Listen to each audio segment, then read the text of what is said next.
Cosas oscuras del oscurantismo en la Edad Media. Hay acuerdo en que la Edad Media comenzó en el año 476, con la caída del Imperio Romano de Occidente, pero existen pequeñas diferencias de tiempo en torno a su momento final. Gran cantidad de historiadores sitúan el fin de la Edad Media y el comienzo de la Edad Moderna en 1492, con el descubrimiento de América. Otros postulan al año 1453, cuando cayeron Constantinopla y el Imperio Romano de Oriente, momento que también coincide aproximadamente con otro hito trascendental de la historia, el de la invención de la imprenta de tipos móviles. Los historiadores que defienden que la Edad Media fue una época de atraso y oscurantismo intelectual sitúan su final en el Renacimiento, aunque este acontecimiento tampoco tenga una fecha precisa de inicio. La propia Edad Media suele ser dividida en tres etapas: la Alta Edad Media, que culminó en el año 1000, la Plena Edad Media, entre este momento y el siglo XIII, y la Baja Edad Media, que habrían sido los dos últimos siglos del periodo. Otros expertos no comparten la idea de la Plena Edad Media y defienden solo dos etapas, Alta y Baja, con parteaguas en el año 1000. De cualquier modo, existe bastante acuerdo en que las peores cosas ocurridas durante el periodo de aproximadamente 1000 años de la Edad Media, que le han hecho portadora de los calificativos de oscura y oscurantista, sucedieron en la Alta Edad Media. Esa asociación entre Edad Media y oscurantismo fue popularizada por Petrarca y enraizó en la cultura popular, a pesar de que la historiografía moderna la considera parcialmente engañosa e inexacta.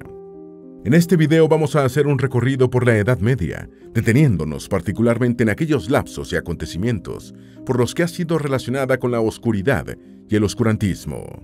Antes de meternos a fondo, no te olvides de suscribirte a nuestro canal y activar las notificaciones para mantenerte al día con nuestras actualizaciones.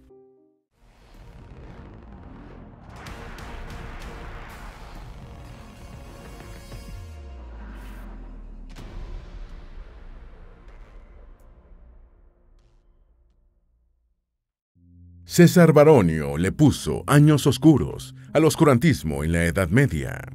El concepto de Edad Oscura, para hacer referencia a la Alta Edad Media y a menudo a todo el Medioevo, surgió en los años 1330, cuando el poeta y erudito italiano Petrarca comenzó a referirse a los siglos posteriores al Imperio Romano de Occidente como oscuros, en contraste con la luz de la antigüedad clásica. La expresión recurre a imágenes tradicionales de luz contra oscuridad para contrastar la ignorancia, intolerancia y la persistencia en el error de la época, contra periodos de conocimiento, comprensión y tolerancia, tanto anteriores como posteriores. En el año 1602, el prelado e historiador italiano César Baronio calificó como años oscuros el periodo tumultuoso entre los siglos X y XI. La idea llegó a extenderse a todo el Medioevo como una era de oscuridad y aridez intelectual en Europa, que abarcó desde la caída de Roma hasta el Renacimiento.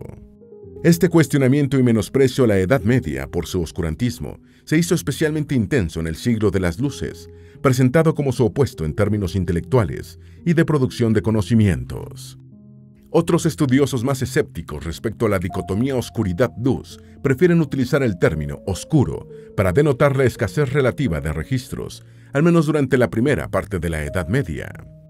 La mayoría de los eruditos modernos evitan asociar por completo la Edad Media con la idea de oscuridad popularizada por Petrarca, al considerarla inexacta y engañosa. Muchos consideran que no fue tan oscura, aunque sí tuvo cosas oscuras. Los críticos de la Edad Media durante el periodo renacentista y de la Ilustración fueron algo injustos con el Medioevo, al no reconocer que los avances que se estaban concretando en su propia época tenían un punto de partida en la era criticada y despreciada. Estos adelantos en todos los órdenes que tuvieron su momento político estelar en la Revolución Francesa eran en cierto modo la continuidad natural de unos acontecimientos que venían desarrollándose desde tiempo atrás y que eran observables en los campos de la agricultura, la medicina, la óptica y los métodos de trabajo, entre otros. Irónicamente, muchos de los tratados que seguían utilizándose en el Renacimiento sobre diferentes materias eran copias de la Edad Media. Visto desde una perspectiva espacial, en realidad durante la Edad Media no hubo una pérdida o discontinuidad en la producción del conocimiento, sino que ésta se trasladó de Occidente a Oriente. Mientras Europa occidental estaba persiguiendo supuestas brujas y científicos que se atrevían a cuestionar los dogmas pseudocientíficos defendidos por la Iglesia, en el este, primero Constantinopla y después Bagdad, y otras ciudades del mundo islámico, florecían por su producción intelectual. Había una razón económica en este redespliegue geográfico de la producción del saber. Eran los nuevos imperios mundiales los que disponían de los recursos para destinarlos a la investigación y el desarrollo. Es fácil entenderlo examinando el mundo actual y observando cuáles son los centros que producen los nuevos conocimientos. Caída del Imperio Romano de Occidente, paso de la autoridad central a los reinos medievales. La caída del Imperio Romano de Occidente en el año 476 fue el hito histórico que marcó el comienzo de la Edad Media. Durante 5 siglos, Roma había gobernado el mundo como imperio hegemónico, transmitiendo sus virtudes y sus defectos. Ya en los años finales del imperio, la figura del emperador de Occidente no expresaba nada relevante en cuanto a poderío político, militar y financiero, y ni siquiera controlaba los dispersos dominios que aún podían denominarse romanos. Los reinos bárbaros habían establecido sus propios poderes en los teóricos territorios romanos, hasta que en el año 476, el rey germánico, Odoacro, le propinó al emperador Rómulo Augustulo el último empujón que le faltaba para caer. El Senado romano al menos salvó las insignias imperiales, enviándolas al emperador Zenón en Constantinopla. Roma cayó y sus territorios se fraccionaron en varias entidades políticas sucesoras. La caída se produjo porque el Imperio Romano perdió las fortalezas que le habían permitido mantenerse como un poder hegemónico y centralizador. Los historiadores mencionan una serie de factores para la caída. El casi invencible ejército romano fue igualado o superado en efectividad por sus rivales. La salud y la economía se debilitaron, los factores de poder persistieron en unas luchas intestinas que afectaban a todos. El cristianismo se convirtió en un poder espiritual antes de serlo, también en lo económico. Cuando los bárbaros presionaron, encontraron a una Roma sin respuesta, y la antes poderosa autoridad central daría paso a una mirada de reinos medievales descentralizados. Algunos historiadores dicen que el Imperio Romano nunca cayó, sino que se transformó en las sociedades de la Edad Media. Una corriente historiográfica postula que en realidad Roma nunca se desplomó, sino que constituyó una especie de transición gradual, aunque a menudo violenta, hacia los reinos y la sociedad medieval. Durante la segunda mitad del siglo XIX, algunos historiadores se centraron en los elementos de continuidad en el Imperio Romano y los reinos germánicos posteriores, más que en los de ruptura. En el libro Historia de las instituciones políticas de la antigua Francia, escrito entre 1875 y 1889, el historiador francés Fustel de Coulanges señaló que los bárbaros simplemente dejaron continuar un proceso de transformación que ya estaba en marcha en las instituciones romanas. Partiendo de esta idea, en 1920, el historiador belga Henri Pirenne planteó la tesis que lleva su nombre, que sigue siendo influyente en la actualidad. Esta tesis sostiene que la manera romana de hacer las cosas no cambió de inmediato después de las invasiones bárbaras. De acuerdo con Pirenne, los bárbaros fueron a Roma no a destruirla, sino a participar en sus beneficios, por lo que intentaron preservar el estilo de vida romano. Esta propuesta argumenta que el reino europeo de los francos fue una continuación de la Roma imperial y valida la coronación de Carlomagno como el emperador del Sacro Imperio Romano Germánico, que sucedió a los emperadores romanos. El periodo de migración. Este periodo, a menudo llamado como el de las invasiones bárbaras, fue el de la época de la historia europea marcada por los desplazamientos de poblaciones a gran escala, que se asentaron en territorios del Imperio Romano de Occidente y fueron testigos de su caída. El término hace referencia al decisivo papel que jugaron la migración y asentamiento de varias tribus, particularmente los francos, alamanes, godos, alanos, hunos, eslavos, búlgaros y magiares, en el interior o en las fronteras imperiales y en Europa en su conjunto. Tradicionalmente se ha considerado que las migraciones comenzaron en el siglo IV, entre 100 y 175 años antes de la caída del imperio, y culminaron en el siglo VI. Este fenómeno demográfico estuvo dictado por una serie de factores cuya importancia relativa continúa sometida a debate. Algunos historiadores fijan su comienzo en el año 375, con la invasión de Europa por los hunos, y marcan su final en el año 568, cuando los lombardos conquistaron la península itálica. Otros amplían el periodo, señalando que comenzó cerca del año 300 y finalizó en torno al año 800. Se discute cuál fue el rol de esta población extranjera en la caída del Imperio de Occidente. Se sabe que los no romanos fueron incorporados al ejército imperial, tanto antes de la caída de Roma como después en Bizancio. Se dio la paradoja que después de la caída del Imperio Romano de Occidente, el Imperio Romano de Oriente, con sede en Constantinopla o Bizancio, en cierto modo controló a los reinos bárbaros que sustituyeron a Roma. Reinos bárbaros. Los reinos bárbaros, también llamados posromanos y primeros reinos medievales, fueron los estados de Europa Occidental y el norte de África, fundados tras el colapso del Imperio Romano Occidental en el siglo V.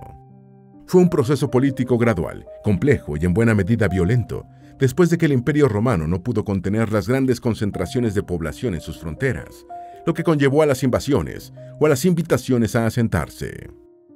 Roma, ante un proceso inevitable, se negó a integrar adecuadamente a los nuevos habitantes a su marco imperial, lo que contribuyó a su colapso.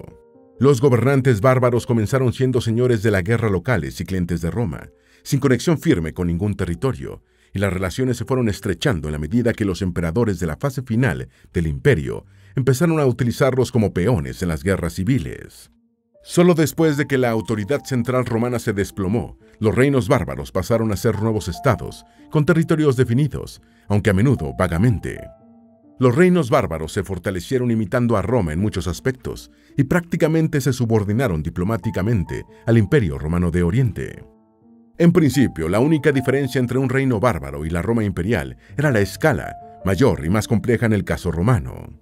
En su gran mayoría, los reinos bárbaros fueron frágiles y efímeros, y finalizaron convencionalmente en el año 800, con la coronación de Carlomagno como emperador del Imperio Carolingio.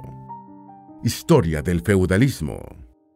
El feudalismo o sistema feudal fue una combinación de tradiciones culturales, políticas, legales, económicas y militares que florecieron en Europa durante la Edad Media, entre los siglos IX y XV. En un sentido general, fue una manera de organizar la sociedad en torno a la tenencia de la tierra, a cambio de trabajo o servicios. El feudalismo no fue concebido como un sistema político formal por las personas que lo vivieron en la Edad Media. Una definición ahora clásica fue aportada por el medievalista belga del siglo XX, François-Louis Hanschoff, quien lo describió como un conjunto de obligaciones legales y militares recíprocas de la nobleza guerrera propietaria de la tierra con sus vasallos. Una definición más amplia fue elaborada en 1939 por el historiador francés Marc Bloch, quien añadió las obligaciones de la nobleza en general, el clero y el campesinado. Desde el último cuarto del siglo XX ha habido un debate entre los historiadores de la Edad Media sobre la utilidad del feudalismo para la comprensión de la sociedad medieval. Tampoco existe claridad sobre los términos, aunque la palabra feudal ya se conocía al menos en el año 1405. El sustantivo feudalismo es más reciente y empezó a utilizarse en el siglo XVIII, en paralelo con la expresión francesa feudalité. Incluso la voz ha sido asimilada a otras realidades históricas y se habla, por ejemplo, del Japón feudal, en alusión al periodo del shogunato. ¿Qué es el feudo? Feudo era el nombre dado durante el feudalismo al espacio de tierra que un señor feudal otorgaba a un vasallo mediante un contrato de vasallaje. A partir de allí, las relaciones económicas y de producción se daban entre el vasallo, ahora en funciones de señor, con los campesinos que vivían en su feudo. Los campesinos, bajo la jurisdicción del vasallo, podían ser siervos, habitualmente sometidos a prestaciones obligatorias de trabajo, o personas libres. El señor feudal se reservaba el cobro de impuestos, en dinero o en especies, por el uso de los establecimientos de utilidad colectiva situados en su territorio. Entre estos se encontraban molinos de granos, panaderías, herrerías y tabernas. Igualmente, los señores feudales podían devengar cantidades predeterminadas o peajes por la explotación maderera de un bosque o el cruce de un río o de un puente situados en su propiedad. Estas rentas constituían un monopolio del señor feudal que se complementaban con los beneficios obtenidos por las operaciones agrícolas y ganaderas dirigidas por los vasallos en los feudos, estipulados en los contratos de vasallaje. A esto se sumaba un impuesto cobrado por la Iglesia Católica, equivalente a un 10% de la cosecha. Aunque en origen el señor feudal retenía teóricamente la capacidad de despojar del feudo a su vasallo, a menudo otro noble como él, estos en la práctica fueron haciéndose vitalicios y hereditarios, pasando a formar parte del patrimonio de las familias de la nobleza. Transmisión del conocimiento en el oscurantismo. La mayor parte del conocimiento durante el Imperio Romano se produjo y difundió en griego, pero en el momento de la caída de Roma, muy pocos occidentales lo leían o hablaban. Pocas generaciones después de la caída del Imperio Occidental, casi todos los europeos de Occidente eran descendientes de bárbaros, analfabetos y no romanos alfabetizados. En este momento de la historia, la educación no fue que se perdió, sino que estaba por adquirirse. Los principales lugares en los que el nuevo proceso educativo se desarrolló fueron los monasterios y las catedrales. El sistema educativo de la antigüedad clásica se había basado en el griego, el latín, la gramática y la retórica. Los nuevos rectores católicos otorgaron prioridad al latín, pero solo para lo que tuviera que ver con la religión, a pesar de que mentes preclaras como la de San Agustín defendían el aprendizaje de los clásicos. Eran mayoría los que pensaban que Tertuliano, quien al cuestionar el valor del saber clásico, se preguntó: ¿qué tiene realmente que ver Atenas con Jerusalén? Mencionó a Jerusalén porque era su ciudad santa. La desurbanización que trajo consigo el fin del Imperio Occidental redujo el alcance de la educación y en el siglo VI la enseñanza y el aprendizaje se trasladaron a las escuelas monásticas y catedralicias, cuyo centro de atención era el estudio de los textos bíblicos y de los padres de la Iglesia. Ciencia en la Edad Media. La ciencia europea de la Edad Media se enfocó en el estudio de la naturaleza y en las matemáticas. El idioma principal de la ciencia en el mundo antiguo era el griego. La producción científica avanzada en la Edad Antigua se produjo en Grecia o en la parte helenística del Imperio Romano. Los intentos tardíos de Roma en traducir los textos científicos del griego al latín no tuvieron buenos resultados. El nuevo poder cristiano desechó el griego e impuso el latín, quedando aislada de las fuentes antiguas del conocimiento. Durante un tiempo, los hablantes de latín que querían conocer sobre ciencia antigua solo tenían acceso a 2 libros de Boecio. Por otro lado, el estudio de la naturaleza casi siempre se llevó a cabo por razones prácticas o religiosas, más que por el deseo de aprender. El cuidado de los enfermos obligaba a la búsqueda de medicinas y la necesidad de establecer las fechas no fijas del calendario religioso, como la Semana Santa, llevó a estudios matemáticos y astronómicos. Algunos monjes que querían saber cuál era el mejor momento para orar, estudiaron el movimiento de las estrellas.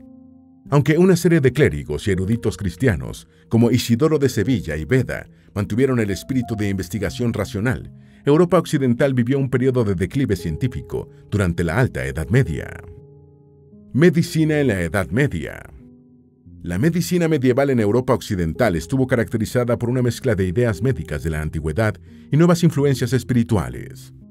El conocimiento médico estándar durante la primera parte de la Edad Media estaba basado en textos griegos y romanos muy escasos, cuyas pocas copias, hechas a mano, a menudo solo estaban disponibles en sitios de acceso restringido, como los monasterios. Hasta ese momento, la medicina occidental se basaba en los tratados hipocráticos, atribuidos al médico Hipócrates de Cos, quien vivió entre los años 460 y 370 a.C. y alcanzó fama durante el periodo de Pericles. Estos textos, de los cuales se han conservado algunos restos, incluyendo el juramento hipocrático que hacen los médicos, eran la base del cuidado de la salud cuando la Edad Antigua dio paso a la Edad Media. Los griegos veían el cuerpo humano como un sistema que reflejaba la acción de la naturaleza e Hipócrates aplicó esta creencia a la medicina. Así, durante la Alta Edad Media, la mayor porción de la producción intelectual sobre medicina estaba en griego y ese idioma era conocido por una fracción muy pequeña de la población. Con el creciente dominio religioso de Occidente por parte de la Iglesia Católica, se asentó en Europa la idea de que las esperanzas de cura dependían principalmente de Dios. Los estudios médicos durante la Alta Edad Media fueron empíricos y pragmáticos, centrados en tratar de curar los males y no en conocer qué los causaba. Si bien subsistía cierto enfoque secular sobre el origen y la cura de las enfermedades, factores como el pecado, el destino y los astros pasaron a ser preponderantes en sus desenlaces. Esta situación empezó a cambiar con el llamado Renacimiento del siglo XII, cuando se fundaron las primeras universidades medievales y los médicos europeos pudieron acceder a los textos médicos y farmacológicos islámicos, traducidos del árabe. ¿Es cierto que la gente en la Edad Media tomaba más cerveza que agua? Si bien el desconocimiento de la potabilización produjo terribles epidemias durante la Edad Media, existe la equivocada percepción de que la gente del medioevo bebía más cerveza que agua para evitar las calamidades producidas por el agua contaminada. Obviamente, tal como lo muestran muchas estampas de la época que se conservan en pinturas y tapices, los hombres medievales eran amantes de la cerveza. Sin embargo, hay que diferenciar entre las regiones europeas. La cerveza era la bebida preferida en Europa del Norte, donde el clima no dejaba que prosperaran los viñedos para elaborar vino. En las regiones sureñas, donde el clima permitía el crecimiento de las vides, como Portugal, España y el sur de Francia y de Italia, la bebida favorita era el vino. Lo que sí tenían claro los europeos de cualquier latitud, sin necesidad de conocer la composición química de la cerveza, era que ésta era mucho más nutritiva que el agua. Aunque se elaboraba precariamente a partir de cebada y de que los bebedores actuales considerarían desastrosa la cerveza medieval, el líquido, además de tranquilizar o alegrar a gente que llevaba una vida muy dura, aportaba unas buenas calorías. 5 métodos de tortura en la Edad Media. Durante la Edad Media, la tortura era considerada una manera legítima de obtener una confesión o castigar a un infractor, y algunos de los métodos más brutales y populares fueron los siguientes. Número 1. Cuna de Judas.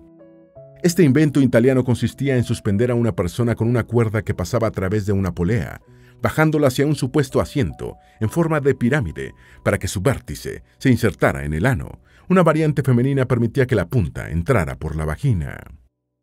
Número 2. Pera de la angustia.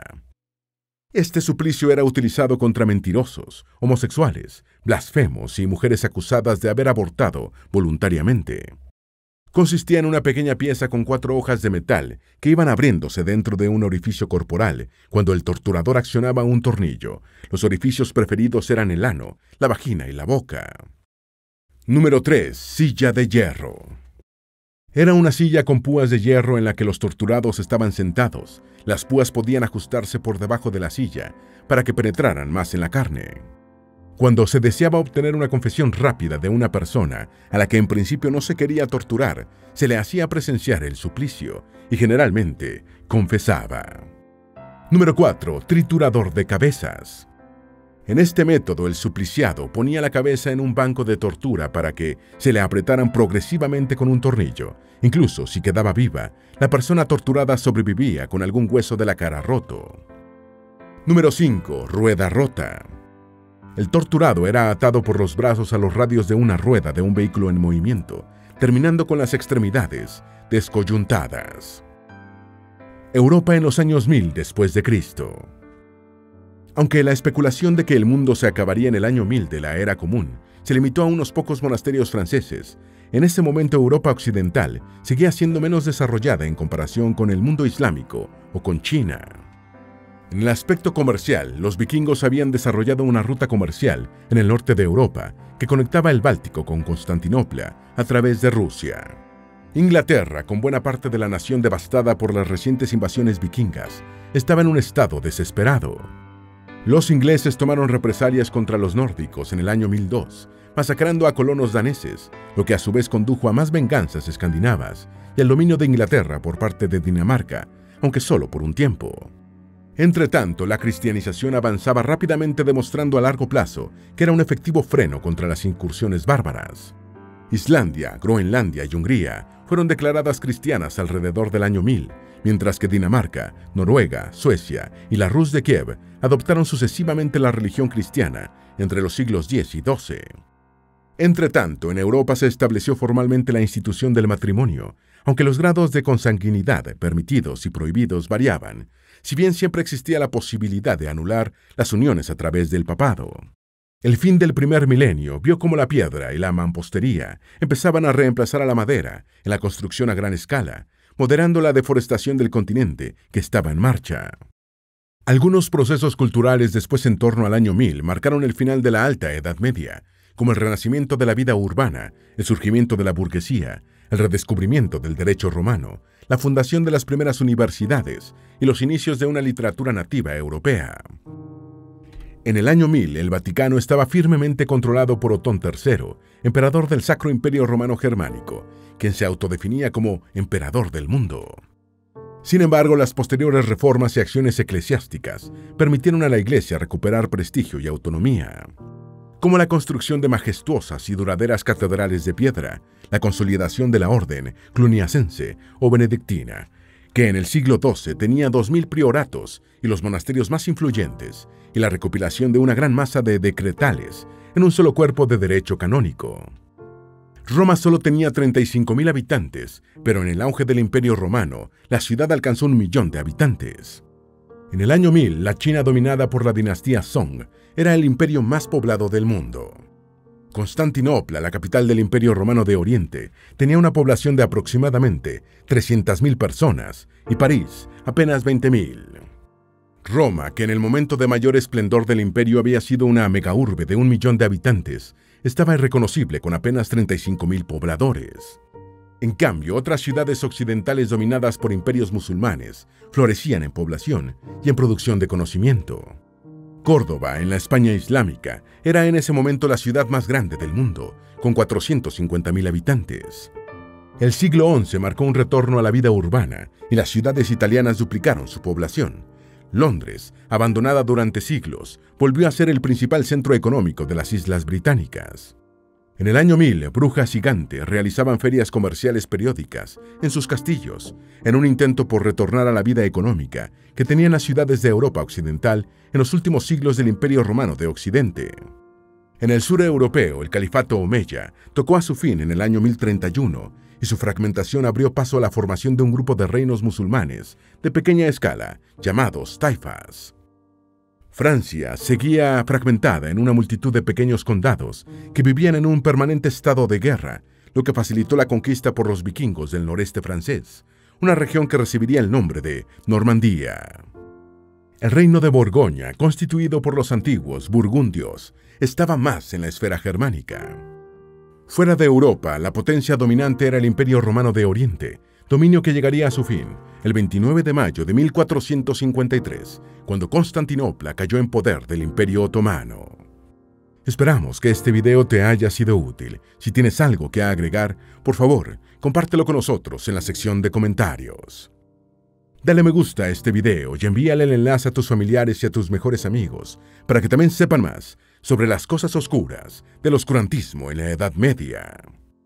Si eres nuevo en nuestro canal, no olvides suscribirte. No se te olvide seguirnos en todas nuestras redes sociales, que van a estar aquí abajo en la descripción. Recuerda, un pueblo que no conoce su historia está condenado a repetirla.